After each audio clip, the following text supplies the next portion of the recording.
Man, come on, man. Yo, man, you gotta stop looking for things outside of yourself, man.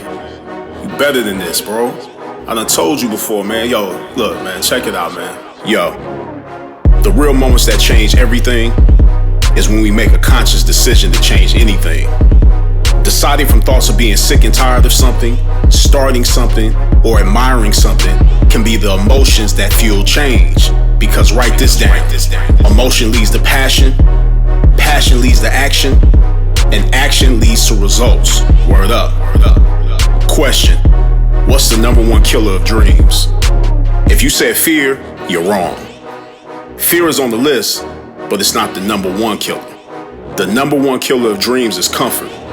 The comfort of a good paying job or in an active relationship can seduce us for many years into the rhythm of accepting things without making any moves to change, further numbing us into a state of zombie-like passiveness. Write this down. Passiveness will cause your dreams to pass you by. But in reality, the feeling of discomfort can be the best thing that happens to any of us, because the negative emotions of mental, physical, or spiritual pain can force us to make a decision where settling ends and action begins.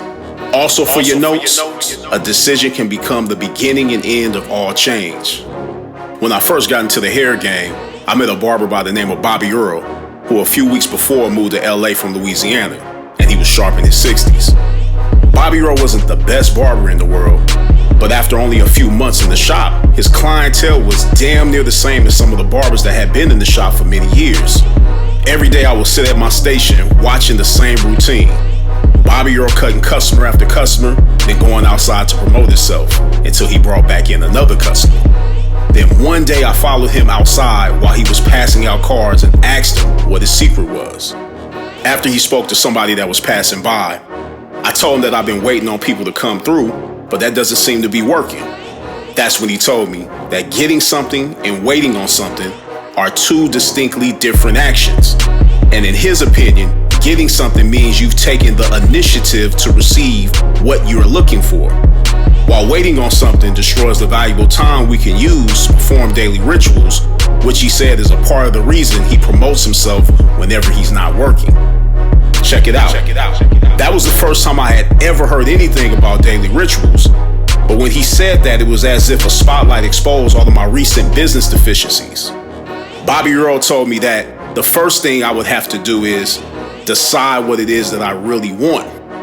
Then after deciding what I want, I would have to imagine the experience that would be mine if I were in full possession of my desire, over and over again until I felt certain I could achieve the desire I imagined. After listening to Bobby Earl's words of wisdom, later that night I wrote down my desire in full detail, which was my dream to work on sets as the exclusive barber to the stars. Even though my clientele was non-existent and I can barely pay my $65 booth rent, I stayed focused on getting into the industry because, not to toot my own horn, I knew I was good enough to work on sets. But no matter how good I thought I was, I realized after listening to Bobby Earl that I needed to create some rituals to get me there. Before writing down my list of rituals, I kept it real with myself and went over my business deficiencies and analyzed what I could do better to come up. So at the top of my list, I wrote the word time. Since I was almost always late for appointments, including the fact that I didn't have consistent business hours, my first ritual was to wake up every morning at 5 a.m. I created that ritual because I felt it was early enough to not only get to the shop at 7 a.m., but to have enough time to imagine myself cutting hair on set and also visualizing the type of day I wanted to have before I jumped out of bed.